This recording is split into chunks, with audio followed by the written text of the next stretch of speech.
We have the worst revival of an economy since the Great Depression. And believe me, we're in a bubble right now. And the only thing that looks good is the stock market. But if you raise interest rates even a little bit, that's going to come crashing down. We are in a big, fat, ugly bubble. And we better be awfully careful. And we have a Fed that's doing political things. This Janet Yellen of the Fed is doing political by keeping the interest rates at this level. And believe me, the day Obama goes off and he leaves and he goes out to the golf course for the rest of his life to play golf, when they raise interest rates, you're going to see some very bad things happen because the Fed is not doing their job. The Fed is being more political than Secretary Clinton. All of this incredible job that we've done will go down like that. It will be a terrible, terrible sight. It might even be a 1929 situation, so you have a chance to have the greatest numbers in history. You're almost there.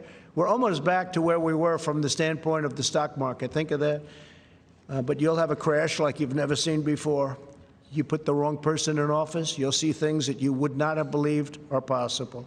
For the time being, we're just addicted to this. Yeah. And there is no exit plan for the central banks. And the central banks are functioning in a role that they were never designed to do. The role of the central bank was to provide marginal liquidity at the times of crisis and then to withdraw it after the economy started to stabilize and come back.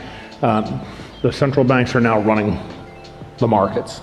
And to David's comment earlier, you asked him, the Powell put, the market clearly believes that there is a put on credit, and the day will come when we test that put, and that will be a very interesting day because I think the reaction function is one where the Fed will be forced to just do the same thing again and provide liquidity.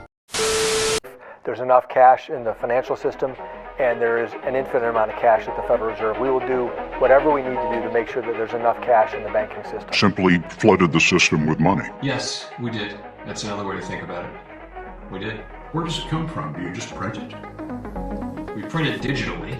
So we as a central bank, we have the ability to create money digitally. And we do that by buying treasury bills or bonds or other government guaranteed securities. And that actually increases the money supply.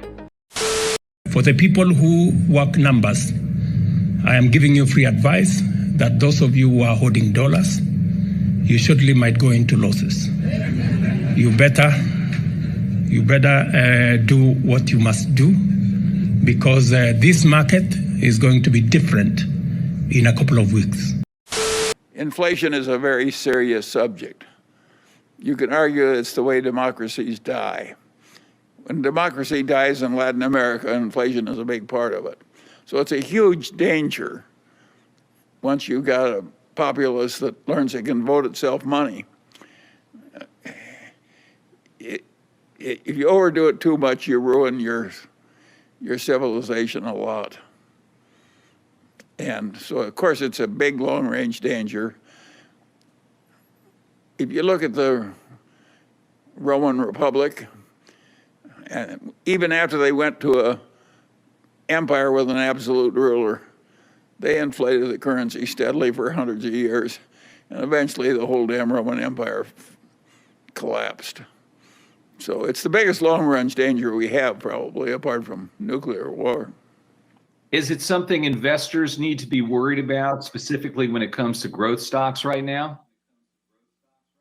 Well, I think the safe assumption for an investor is that over the next 100 years, the currency is going to zero. That's my working hypothesis.